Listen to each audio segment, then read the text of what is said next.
അപ്പോൾ അവരിൽ നിന്ന് കിട്ടുന്ന ഇൻഫർമേഷൻ വെച്ചിട്ടാണ് നമ്മൾ ഓപ്പൺ ചെയ്യാനുള്ള പെർമിഷനും കാര്യങ്ങൾ നമ്മൾ കൊടുക്കാറ്. അപ്പം പക്ഷെ മഴ തുടങ്ങിയതിന് ശേഷം നമ്മൾ സ്റ്റേജ് ബൈ സ്റ്റേജ് ആയിട്ട് അവിടെ നമ്മൾ അറിയിപ്പ് കിട്ടിയതിന് ശേഷം സ്റ്റേജ് ബൈ സ്റ്റേജ് ആയിട്ടാണ് തുറന്നിട്ടത്. പക്ഷെ അന്നത്തെ ദിവസം രാവിലെ നമുക്ക് അലേർട്ടും ഇല്ല, ഗ്രീനോ യെല്ലോ ആയിരുന്നു.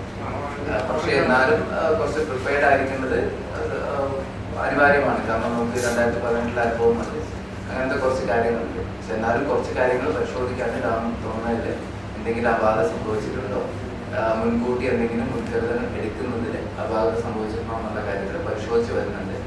ഇപ്പം സബ് കളക്ടർ ഓൾറെഡി അന്വേഷണം നടത്താനായിരുന്നു പഞ്ചായത്തും എല്ലാവരെയും സ്റ്റേക്ക് ഹോൾഡേഴ്സിനെ ഉൾപ്പെടുത്തിയിട്ട്. കൂടാതെ തന്നെ എനിക്ക് തോന്നുന്നു റവന്യൂ മിനിസ്റ്ററും ഇറിഗേഷൻ മിനിസ്റ്റർക്ക് ലെറ്റർ കൊടുത്തിട്ടുണ്ടെന്നാണ് അറിഞ്ഞത്. കൂടാതെ തന്നെ ഇപ്പം ഒരുപാട് വീടുകൾക്ക് വെള്ളം കയറി. ഇപ്പം ഒന്ന് ഡാം തുറന്നത്, പിന്നെ നമ്മുടെ ചാലുകൾ ക്ലീൻ ചെയ്യാത്തതും, പിന്നെ വീഡ്സ് റിമൂവ് ചെയ്യാത്തത്, അങ്ങനത്തെ കുറേ കാര്യങ്ങളുമുണ്ട്. പല കാര്യങ്ങളും കൂടെ ചേർന്നിട്ടാണ് ഇത് സംഭവിച്ചത്. ഇപ്പം ഇതിന് ഇൻറ്റൻസിറ്റി ചിലപ്പോൾ കുറയ്ക്കായിരുന്നിരിക്കാം. പ്രിക്കോഷൻസ് എടുത്തിട്ടുണ്ടെങ്കിൽ അത് പരിശോധിക്കേണ്ടത് ആവശ്യമായിട്ടുണ്ട്. എന്തായാലും ഇതിന് ശേഷം നമ്മൾ എല്ലാ ബന്ധപ്പെട്ട ഉദ്യോഗസ്ഥരെല്ലാം ചേർത്തിട്ട് ഒരു ജോയിൻ്റ് ആയിട്ടുള്ള ഒരു കമ്മിറ്റി രൂപീകരിച്ചിട്ടുണ്ട്. LSTD, ഇറിഗേഷൻ, കാരണം ഇതിൽ ഒരുപാട് ഡിപ്പാർട്ട്മെന്റ്സ് ജോയിൻ ചെയ്തിട്ടുള്ള കാര്യങ്ങളാണ്.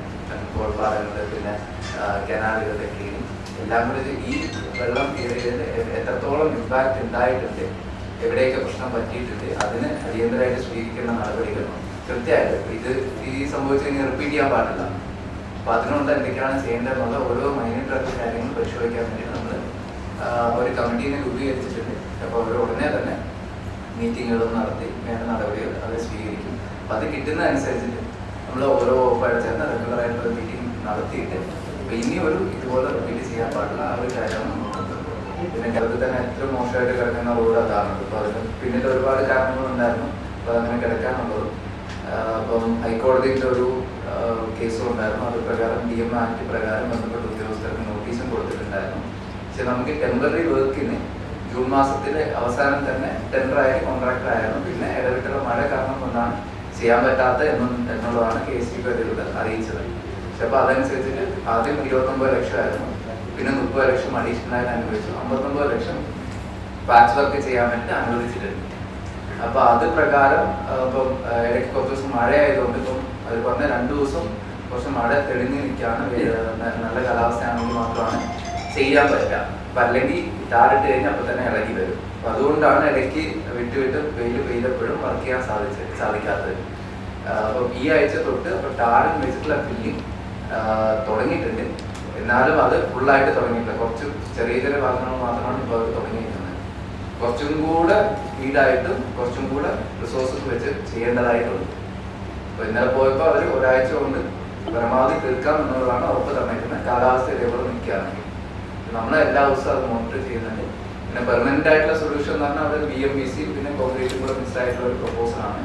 അപ്പോൾ അത് ഓൾറെഡി ഗവൺമെന്റ് പരിഗണനയിലാണ്, ഫൈനൽ സ്റ്റേജിലാണ്. TSം കൊടുത്തിട്ട് ഈ മാസം ടെൻഡർ ചെയ്യാൻ സാധിക്കുമെന്നാണ് പറഞ്ഞത്.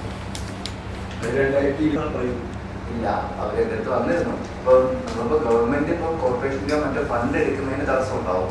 കാരണം സ്റ്റേറ്റ് ഫുള്ളായിട്ട് അങ്ങനെയുള്ള നിർദ്ദേശം വന്നിട്ടുണ്ടല്ലോ. പക്ഷെ ഇവരുടെ ഫണ്ട് എടുത്ത് ചെയ്യുന്നതിന് തടസ്സം ഉണ്ടാവുമല്ലോ. ആഘോഷങ്ങളില്ല എന്നൊന്നും പറഞ്ഞിട്ടില്ല. എനിക്കറിയില്ല, അത് പരിശോധിക്കാണ് കണ്ടിട്ടില്ല, ഞാൻ നോക്കാറുണ്ടോ. ഗവൺമെന്റില് നമ്മളിപ്പം ആദ്യം 29th 30 ആകുമ്പോൾ തന്നെ കുറച്ച് പേരെ മാറ്റി പാർപ്പിച്ചായിരുന്നു. ചെറിയൊരു വെള്ളം നമ്മളുടെ കാര്യങ്ങൾ ഉണ്ടായപ്പോഴത്തേക്ക്. അപ്പം അത് കഴിഞ്ഞുള്ള കാര്യങ്ങൾ നിങ്ങൾക്ക് അറിയാലോ. അതിനുശേഷം നമ്മുടെ ഡിസ്ട്രിക്റ്റിലെ ടീം തന്നെ ഒരു 3 പ്രാവശ്യം വിസിറ്റ് ചെയ്തിട്ടുണ്ട്. സ്റ്റേറ്റ് ലെവൽ ടീം ഒരു പ്രാവശ്യം വിസിറ്റ് ചെയ്തു.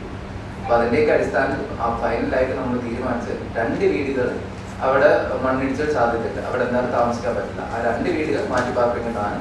മറ്റുള്ള വീടുകൾ അവിടെ തന്നെ താമസിക്കാം. പക്ഷെ എന്നാലും ഒരു കണ്ടിന്യൂസ് ആയിട്ട് 2-3 ദിവസം മഴ പെയ്യാണെന്നുണ്ടെങ്കിൽ ഒരു പ്രിക്കോഷൻ എന്നുണ്ടെങ്കിൽ അവിടെ നിന്ന് മാറി താമസിക്കേണ്ടി വരും. അപ്പോൾ ബാക്കിയുള്ളവർക്ക് പേടിക്കേണ്ട ആവശ്യമില്ല. ഈ 2 വീടുകൾ പക്ഷേ മാറ്റി പാർപ്പിക്കേണ്ടി വരും. അപ്പോൾ നമ്മൾ ആ മാറ്റി പാർപ്പിക്കുന്ന സ്കീമിലുള്ള അവർക്ക് വേണ്ട സഹായം കൊടുക്കും. 10 lakhs വരെ അവർക്ക് കിട്ടും, വേറെ സ്ഥലവും വീട് വയ്ക്കാൻ വേണ്ടിയിട്ട്.